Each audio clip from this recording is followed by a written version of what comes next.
Bonjour à toutes et à tous, c'est Kevin et pas Xavier. Et oui, vous vous demandez certainement où est notre cher camarade Xavier. Pour plusieurs raisons que je ne vais pas vous exposer ici par souci de temps, on n'a pas pu se réunir aussi souvent ou dans les conditions nécessaires pour tourner le patron l'addition dans son format habituel, à savoir en binôme, j'allais dire en couple, mais bon, quand même pas exagéré non plus. Et donc du coup on va faire certainement un patron l'addition séparé, en tout cas si Xavier a le temps de faire le sien de son côté également. Au pire vous aurez uniquement le mien, donc le meilleur des deux forcément. Quoi qu'il en soit, pour en revenir au patron l'addition, il sera donc un petit peu spécial puisque comme vous avez peut-être pu le constater, on n'a pas eu le temps de faire non plus le patron l'addition pour janvier ou pour février. Du coup celui que je m'apprête à vous présenter, c'est notre patron l'addition pour janvier et février, donc un cumul des 2 derniers mois. Ensuite pour le reste, ça suit le format habituel, à savoir donc le bilan ludique de ces 2 mois, au lieu de un seul mois en général. Ensuite les nouveautés des mois en question, puis les top flops, donc qu'est-ce qu'on a vraiment particulièrement apprécié, enfin moi pour le coup parce que je suis tout seul aujourd'hui, mais je suis le format habituel dans ma tête, c'est un petit peu débile. Et puis les flops également, des jeux qui m'ont un petit peu moins plu, qui m'ont moins séduit sur ces 2 mois. Et puis finalement le programme, donc qu'est-ce qu'on aimerait sortir sur la table au cours du mois de mars, qui a déjà un petit peu commencé, puisque à l'heure où je m'enregistre, on est le 6 mars, j'avais oublié la date. Et puis également un petit passage sur les réceptions à venir, puisque j'aurai un mois assez chargé théoriquement en mars. Voilà. Alors on va commencer tout de suite avec le bilan, pardon. Je galère déjà sur le vocabulaire, c'est affreux. J'ai l'impression d'être dans le menu crowdfunding. Vous avez remarqué que quand je parle dans le menu crowdfunding, je parle très très vite, et quand je suis en vidéo avec Xavier, je suis un petit peu plus posé. J'ai l'impression que quand je suis tout seul face à une caméra, j'ai peur de déranger, ce qui est quand même débile, mais c'est une peur assez étrange quand on est youtubeur d'avoir peur de déranger, de prendre trop de temps quand on parle. Quoi qu'il en soit, on en revient au fil normal de la vidéo. Le bilan ludique. Sur ces 2 mois, j'ai fait 72 parties, ce qui est pas plus mal, puisqu'on est sur un mois de février assez court, donc finalement 72 parties, on est quand même sur une moyenne assez élevée de 35-36 parties dans les 2 mois en cours, donc c'est plutôt pas mal.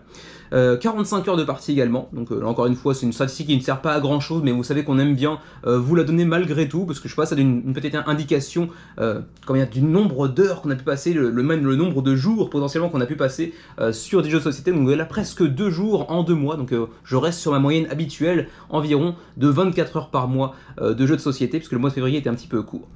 Ensuite, pour ce qui est des tops, pas des tops, mais comment dirais-je, du bilan en termes de nombre de parties jouées, on est sur un bilan avec une première place assez inattendue et en même temps pas tellement, puisque mon premier jeu sur ces 2 mois, donc de janvier et février, c'est Time Bomb.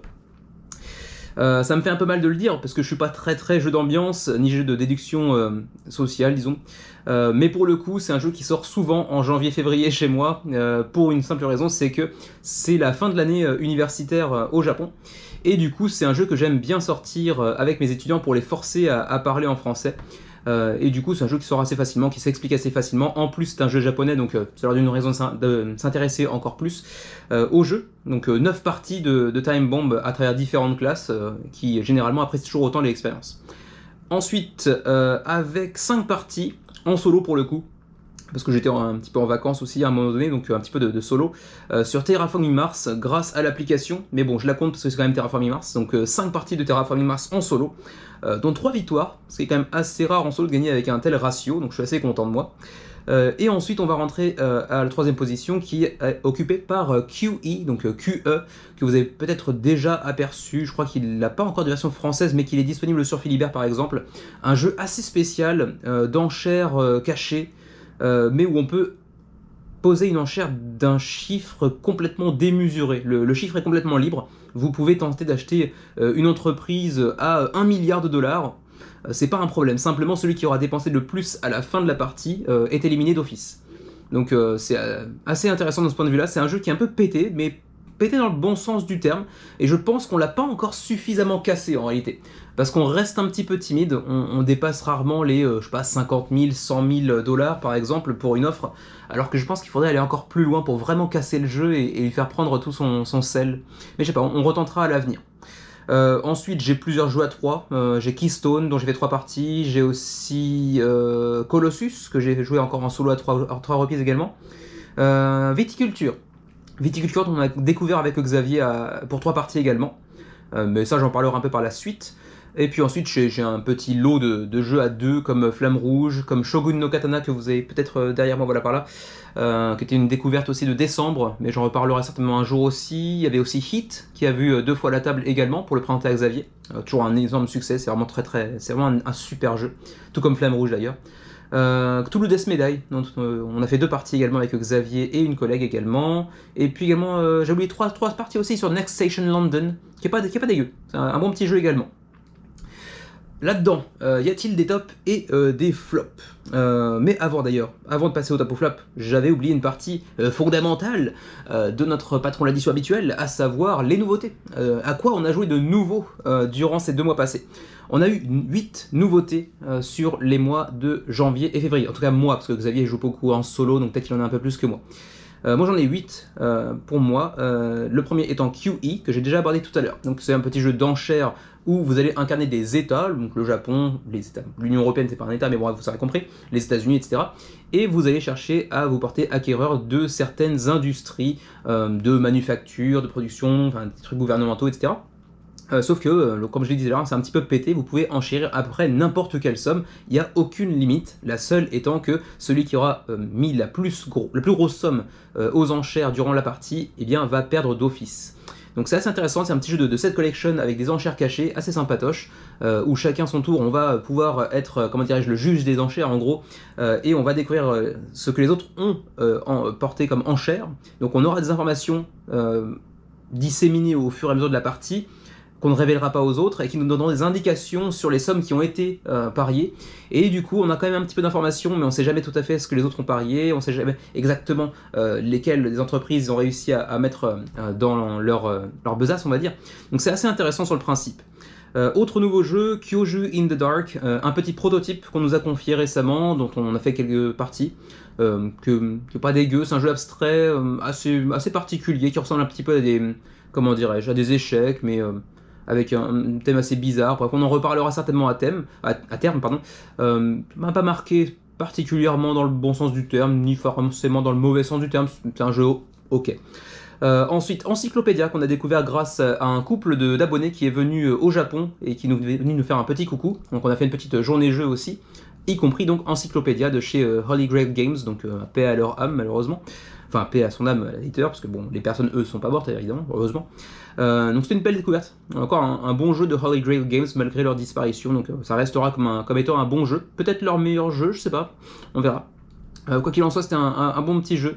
J'aurais bien aimé en faire d'autres parties, mais ce n'était pas notre copie, donc voilà. On verra si un jour on a l'occasion de le remettre sur la table. Ensuite, Viticulture, je le disais tout à l'heure, qu'on a pu sortir donc à 2-3 reprises avec Xavier, un jeu de placement d'ouvriers de Stonemaier Games. Donc on sait que les jeux de Stonemaier Games sont pas toujours les plus équilibrés. Pour le coup, Viticulture, il nous a semblé plutôt bien équilibré. C'est un classique, de toute façon, je pense que beaucoup de gens parmi vous le connaissent, mais nous c'est la première fois qu'on le mettait sur la table. Et il n'y a pas à dire, avec l'extension Toscane, c'est quand même vraiment largement meilleur. Ça donne vraiment une plus grande richesse, une plus grande profondeur de jeu également, à un jeu qui de base est plutôt déjà sympa, hein. Mais vraiment ça prend toute sa dimension, je pense, avec les extensions qui viennent derrière. Donc très bon jeu, assez classique, de placement d'ouvriers, classique, qui révolutionne rien, qui a peut-être un petit peu vieilli aussi, mais qui est toujours aussi agréable selon moi. Ensuite, Vagrant Song, donc Xavier vous a parlé assez récemment dans sa première review, donc dans notre nouveau format sur le grill. Donc je vous encourage à aller voir pour ceux qui ne connaîtraient pas Vagrant Song, un petit jeu coopératif dans lequel on monte dans un train hanté. Ensuite, Rolling Realms, Xavier s'est porté à carrière de Rolling Realms, un autre jeu de Stonemaier Games, un roll and write qui mélange les différents univers de l'éditeur de manière assez intéressante. Assez modulable, parce que chaque partie va vraiment avoir des combinaisons très différentes. C'est assez intéressant de ce point de vue là pour un roll and write, c'est un truc que j'avais encore jamais vraiment vu, et c'est plutôt cool. Ensuite, The Arctic, un jeu de Uchiba Koya, le petit éditeur japonais de Aqua Garden entre autres. Pas convaincu, bon en même temps c'était un petit jeu bonus glissé dans le Kickstarter de Aqua Garden à l'époque. Jeu abstrait, vraiment très proche des échecs, etc. Pas fan pour le coup, mais bon on a fait qu'une seule partie, ça mérite un autre essai à venir. Et puis le dernier gros jeu qu'on a pu sortir pour la première fois également, c'est Ark Nova. Xavier l'avait acheté, je crois, en décembre. On a pu faire une première partie. Bah c'est plutôt cool. Effectivement, on est comment dirais-je, arrivé bien après la hype, et c'est pas plus mal après dire. Ça me permet de prendre un petit peu de distance, de perspective par rapport au jeu, mais ouais, très sympa. Un bon jeu. Je sais que la thématique laisse Xavier assez froid, et je peux comprendre pourquoi. J'ai trouvé le jeu très agréable. Il est souvent comparé à Terraforming Mars pour des raisons qui sont relativement faciles à saisir, certes, mais j'ai trouvé relativement différent malgré tout l'aspect de construction de son zoo, des tuiles polyomino, etc. C'est plutôt cool. Je suis peut-être plus convaincu par le thème que Xavier ne l'est finalement, alors que c'est sa copie du jeu. J'y rejouerai avec plaisir, même si j'avoue que malgré le plaisir que j'ai pu y prendre, j'ai pas spécialement très bien compris les raisons qui l'ont poussé aussi haut, aussi rapidement dans le top de Board Game Geek, par exemple. Mais ouais, à retenter avec plaisir. Ensuite, on passe à la troisième partie avec les tops et les flops de ces 2 mois, donc janvier-février. Alors certains des jeux que je vais nommer ici ont déjà été cités, hein, je pense que vous êtes habitués, hein, si vous connaissez le patron d'addition, on les mentionne assez souvent, pour certains d'entre eux. Le premier étant Flamme Rouge, on le nomme quasiment à chaque fois qu'on y joue, hein, très honnêtement, mais en fait, parce qu'on est actuellement dans un Tour de France avec Xavier et une collègue, qui se termine très prochainement, la semaine prochaine ça devrait se terminer d'ailleurs, et c'est toujours aussi excellent, particulièrement quand on fait un Tour de France, vraiment, vraiment, c'est quel kiff à chaque fois, les retournements de situation, les fins vraiment sur le fil, c'est vraiment génial. Ensuite, Dune Imperium, parce qu'on a pu sortir la nouvelle extension encore une fois avec Xavier et notre collègue. Très cool, cette nouvelle extension qui vient encore ajouter un petit peu de profondeur de gameplay. Très sympa, pour un jeu qui fondamentalement était déjà très très bon. Donc ouais, vraiment très cool. Également Redlands, parce que j'étais très content de pouvoir le ressortir après quoi 6-7 mois, parce que bon vous le savez, hein, Xavier n'a jamais réussi à gagner contre moi. Et du coup, il avait pas spécialement beaucoup de motivation à le ressortir avec moi. Mais il a accepté, et du coup on y a rejoué avec grand plaisir, parce que c'est toujours aussi bon. Et même si il a fait tous les efforts qu'il a pu, il a malheureusement encore perdu, donc ce qui veut dire que je vais encore certainement pas le sortir pendant quelques mois. Ça c'est assez dommage. J'espérais secrètement qu'il gagne, hein, mais sans faire non plus en sorte qu'il gagne, hein, je vais pas faire exprès non plus. Mais bon, ça s'est joué encore une fois à peu de choses au final, mais ouais, c'est encore un grand kiff pour moi, un petit peu moins pour Xavier, parce qu'il arrive décidément pas à le gagner. Viticulture, parce que c'est une belle découverte, encore une fois un jeu de placement d'ouvriers assez classique, mais très agréable, donc je le ressortirai avec plaisir, avec peut-être 3-4 joueurs, parce que je crois qu'on est jusqu'à 2 uniquement avec Xavier, me semble-t-il, donc à ressortir avec plus de joueurs potentiellement autour de la table. Et puis dernier gros top de ce mois-ci, encore une fois, mais lui aussi je pense que même s'il sera nommé moins souvent que Flamme Rouge, parce qu'on a moins de facilité à le sortir, bien évidemment, je pense qu'à chaque fois qu'il va sortir, il va être nommé. Et c'est Unsettled, que vous voyez un petit peu par derrière là-bas. Quelle aventure à chaque fois. Et c'est la première fois qu'on y jouait à 4. On y avait joué à 2, et une fois avec Nyx à 3 sur TTS. Et même à 4, c'est excellent, quoi. C'est ce jeu coopératif, vous savez, donc on va, comment dirais-je, découvrir des planètes qui ont chacune leur propre gameplay, on ne connaît absolument rien du territoire qu'on s'apprête à explorer, c'est un puzzle différent à chaque fois, Unsettled, c'est extraordinaire. On peut légitimement imaginer, espérer secrètement que Lucky Duck Games va s'en occuper en VF parce qu'ils ont fait Vindication, pardon, du même éditeur. Mais attention, parce que Vindication, bon, ça passe encore, mais Unsettled, en termes de traduction, il y a beaucoup de texte, le fluff est très marqué par, comment dirais-je, la patte littéraire de l'équipe de Orange Nebula, donc l'éditeur de Unsettled et de Vindication, et c'est vachement dur à traduire à mon avis. Donc c'est vraiment bourré d'humour, très sur les jeux de mots, sur la pop culture un petit peu aussi, c'est vraiment très très très bien foutu, et au-delà de l'aspect littéraire, c'est un jeu qui fonctionne tellement bien, c'est tellement un bel équilibre, et à chaque fois c'est une vraie découverte, parce que vraiment toutes les planètes sont différentes, et le matos a tombé par terre encore une fois. Donc voilà, vraiment très très très belle expérience encore une fois, même à 4 joueurs. Ensuite, y avait-il des flops? Ben oui, il y en a eu 3. Le premier c'est The Arctic, que j'ai mentionné tout à l'heure, un petit jeu abstrait de Uchiba Koei qui ressemble un peu à des échecs, des dames, mais avec des pingouins et des ours sur la banquise. La thématique est toute mignonne, les meeples aussi, comme toujours avec Uchiba Koya. Mais le gameplay pour l'instant pas convaincu. Mais encore une fois, hein, on n'y a joué qu'une seule fois, à la va-vite, on connaissait pas très très bien les règles, donc ça demande à être un petit peu approfondi. Mais a priori c'est pas tellement un jeu qui va me plaire tellement. 2 autres déceptions, une qui se confirme à chaque fois qu'on le sort, et pourtant on continue, c'est le dilemme du roi. Et pourtant vous nous avez certainement entendu en parler en bien au début de notre campagne, parce que c'était assez enthousiasmant, le principe de base, l'approche mécanique des enveloppes, des stickers, etc., tout le legacy en fait, hein, est vachement sympa en fait, hein, mais plus on avance, plus on se dit a-t-on vraiment des choix impactants, et est-ce que notre famille, notre faction, on va dire, a une quelconque importance? Parce que, à moins d'être vraiment des joueurs de RP, quoi, de roleplay véritablement, on s'en fout un peu quand même de la famille qu'on a. Hein. Alors on regarde un petit peu les hauts faits, les trucs comme ça qui nous permettent d'accéder à certains bonus pour les parties suivantes, etc. Mais vraiment, le lore, tout ce que notre famille est censée représenter, est censé parcourir, enfin, c'est censé, comment dirais-je, essayer de conquérir, ou essayer d'aller chercher, de s'accaparer, en réalité on s'en fout. Ça n'a aucun intérêt. Et il y a aussi des cartes de choix qui nous proposent des choix pas du tout informés, c'est-à-dire qu'on donne une image, et en haut il y a ça, en bas il y a ça, mais on n'a aucune information de ce que ça peut concerner. Donc du coup on choisit un peu au pif. Alors peut-être aussi parce qu'on a joué de manière un petit peu trop espacée entre chaque session. On a souvent un mois entre chaque session. Ça s'explique peut-être un peu comme ça aussi, mais quand même quoi, c'est assez décevant je trouve globalement. C'est pas une mauvaise expérience, on a toujours de bons moments, on se marre bien à y jouer ensemble, donc on en gardera des bons souvenirs malgré tout, mais plus parce qu'on joue ensemble entre potes, que véritablement parce que le jeu est marquant, je pense. C'est un peu décevant dans le sens où il était plutôt couvert de louanges lorsqu'il est sorti. J'en ai vu beaucoup de critiques très positives, et je peux comprendre pourquoi, mais visiblement on n'était pas forcément le groupe idoine, on va dire. Il nous reste certainement encore une partie avant de le terminer. On va le terminer bien sûr. On regrettera pas l'expérience non plus, mais on regrettera pas non plus de ne pas pouvoir y rejouer, disons. Et puis le dernier, avec une grande surprise pour ma part, c'est Cthulhu Death Medai, qu'on a adoré sur les 2 parties qu'on avait fait précédemment avec Xavier. Vraiment excellente. Et là, on a fait 2 parties avec notre collègue Johanna, donc du mercredi, et on s'est fait rouler dessus 2 fois consécutives. Les parties ont duré 20-30 minutes. Et on n'a pas compris, parce que on y avait joué 2 fois avec Xavier, c'était vraiment sur le fil, victoire, mais vraiment de justesse, et avec des grands moments grandioses, super épiques, super héroïques, enthousiasmants. Et là, avec Johanna et Xavier, on s'est fait rouler dessus, et on n'a pas vraiment compris pourquoi, enfin, on n'a pas eu l'impression de pouvoir faire grand chose, et on n'a pas eu l'impression de pouvoir y échapper. Donc je sais pas s'il y a un truc qu'on a mal joué, alors qu'on y avait très bien joué avec Xavier la fois précédente, je sais pas. Faut vraiment le tester encore une fois assez rapidement à 3 pour voir, mais ouais, ça m'a laissé un peu déçu, alors que pourtant c'est un jeu que fondamentalement j'aime beaucoup. Donc j'aime à penser que ça vient de notre part plutôt que de celle du jeu. Voilà. Et puis ensuite on arrive sur le programme du mois de mars, qui du coup a déjà commencé, hein, puisque j'enregistre le 6, mais c'est pas grave. Que va-t-on donc jouer en mars? Que va-t-on essayer de jouer en tout cas en mars? Bah d'abord, le Dilemme du Roi.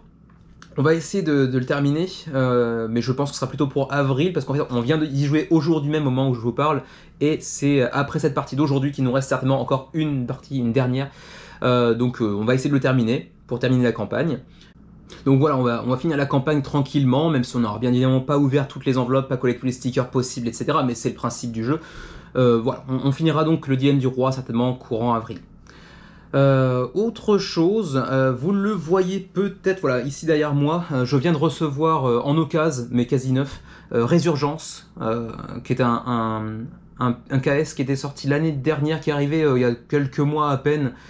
C'est un jeu de Stan Kordonski, qui a derrière lui pas mal de jeux assez reconnus comme Endless Winter par exemple, pour ne citer que le plus récent.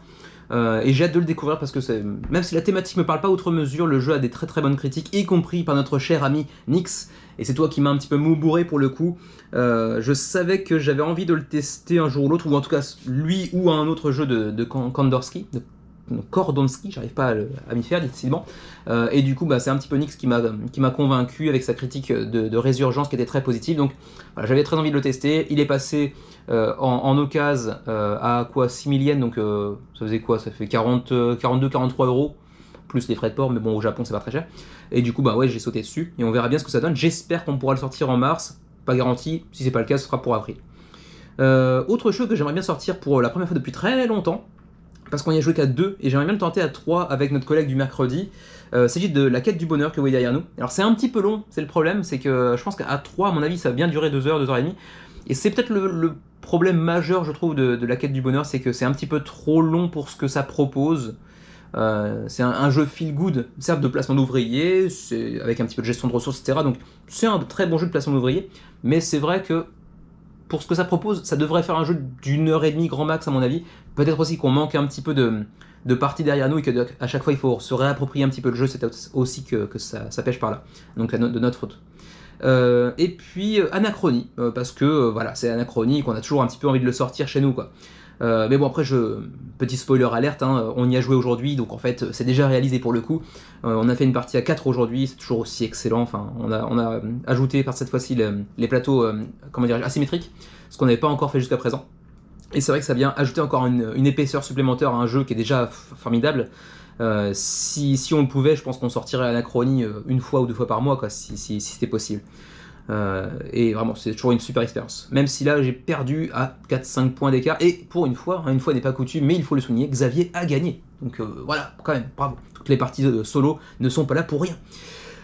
Et puis finalement, pour ce qui est de la dernière partie, donc des réceptions que j'ai mentionné un petit peu plus tôt dans la vidéo, pourquoi j'en parle alors que généralement je ne parle pas tellement des réceptions à venir, c'est que ce mois-ci, je vais certainement avoir le mois le plus rempli de réceptions KS depuis le début de la chaîne, je crois. Parce que si tout se passe bien, on n'est pas à l'abri qu'il y ait des petits retards et que du coup ça s'échelonne jusqu'à avril, mais si tout se passe bien, je devrais recevoir 5 KS dans le courant du mois de mars. 5 KS. Je vous rappelle que le mois de mars, c'est le mois où Xavier se barre en France pour 3 semaines. Donc bon, il y a des solos pour la plupart d'entre eux, mais quand même, je bade un petit peu qu'il se barre maintenant. Mais bon, quoi qu'il en soit, qu'est-ce qui devrait arriver? Est-ce que je vous le dis ou pas? Ouais, si, on s'en fout, un petit spoiler. Au pire, chaque personne ne suivra pas forcément cette vidéo, donc il y aura peut-être des surprises pour certaines personnes malgré tout. Je devrais recevoir théoriquement, en ordre de probabilité, du plus probable au peut-être moins probable en termes de réception. Le premier c'est Scarface 1920 que j'attends comme un fou, comme un roi, comme une star de cinéma. Qui est un Kickstarter de 2021 si je me souviens bien, avec une direction artistique vraiment soignée, avec un thème qui me parle pas mal, avec du contrôle de territoire, du placement d'ouvriers, de gestion de ressources, enfin avec un matos quand même, j'ai pris le all-in, c'est gros matos là aussi. J'ai très hâte de pouvoir le tester. Il a un mode solo, donc même si Xavier est pas là, je sauterai dessus quand même, parce que j'ai très hâte de voir ce que ça donne Scarface.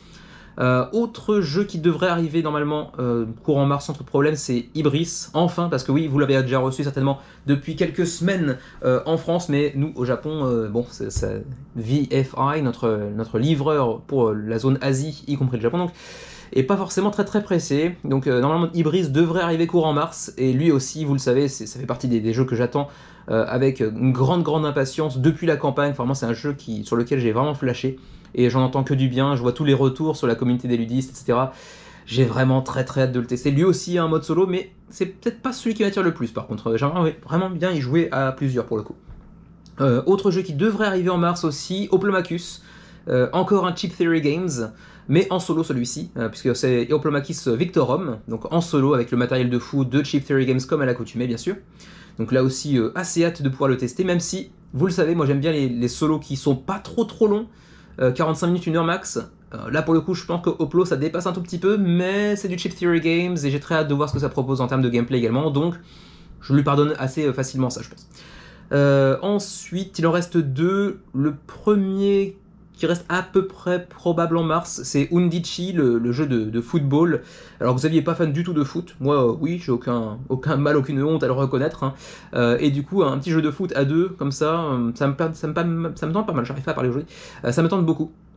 Très hâte de le recevoir, par contre bon, pas de mode solo pour celui-ci à ma connaissance en tout cas, mais j'ai très hâte de le tester avec Xavier. Je sais que même s'il n'est pas fan de foot, il a rien contre l'idée de le tester. Après tout, on peut prendre ça comme un jeu de placement, de contrôle de territoire un petit peu si l'on veut, donc je pense qu'il aura pas de mal à y jouer. Et puis c'est un jeu de foot certes, mais c'est un jeu de société malgré tout, qui mélange différents mécanismes avec de la gestion de main aussi, etc. Donc je pense que fondamentalement même, il pourrait se détacher assez facilement de la thématique, notre cher Xavier. Et puis le dernier qui devrait arriver en mars, mais là encore j'ai pas très confiance en VFI, donc je pense que c'est plutôt pour avril, mais bon, sait-on jamais, un petit miracle. Vindication, alors pas pour la VF, hein, je sais que la VF a eu sa campagne il y a quelques temps grâce à Lucky Dog Games, mais j'ai pris la version originale en anglais pour le all-in avec la archive box, la boîte archive qui contient donc le jeu de base, les 3 extensions, ouais. Bref, donc grosse boîte qui devra prendre une calax elle toute seule à mon avis. Donc j'attends ça avec une grande impatience aussi, parce que bon, Unsettled du même éditeur, c'est absolument génial. Vindication, j'en ai entendu très très bon aussi. Encore une fois, hein, Nyx, si tu nous regardes, décidément je n'arrête pas de parler de toi, mais Nyx en fait des commentaires très dithyrambiques, et plus le temps passe, plus je me rends compte que généralement on aime le même type de jeu. Donc ça devrait être du très très bon là encore, d'autant plus que de toute façon l'éditeur est un gage de qualité suffisant pour moi. Donc voilà pour ce qui est des réceptions à venir normalement de mon côté. Du coup, j'ai pas plus de choses à rajouter que ça. Alors j'imagine que ça aura été un petit peu moins divertissant qu'à l'accoutumée, parce que du coup je suis tout seul, donc il n'y a pas forcément de rebond entre Xavier et moi. Mais bon, j'espère ne pas vous avoir trop saoulé malgré tout. Hein, et puis si c'est le cas, je ne referai plus de patron de l'addition seul, que voulez-vous, c'est comme ça. Et puis du coup on se donne rendez-vous pour le mois prochain pour un prochain patron d'édition, normalement à 2 si tout se passe bien, même s'il rentrera le 10 avril, donc ça fera un patron d'édition un petit peu tardif, mais bon, on verra. Au pire je le referai encore tout seul, si jamais il n'y a pas trop de pouces vers le bas dans cette vidéo. Donc n'hésitez pas à en laisser un vers le haut pour me signaler que non, même tout seul c'est pas trop mal non plus. Du coup, écoutez, moi je vous retrouve très prochainement pour le mini crowdfunding, le suivi ou que sais-je encore, parce que moi aussi j'ai une vidéo de review, donc sur le grill à venir très prochainement. Et puis donc d'ici là, portez-vous bien, jouez bien, et à la prochaine.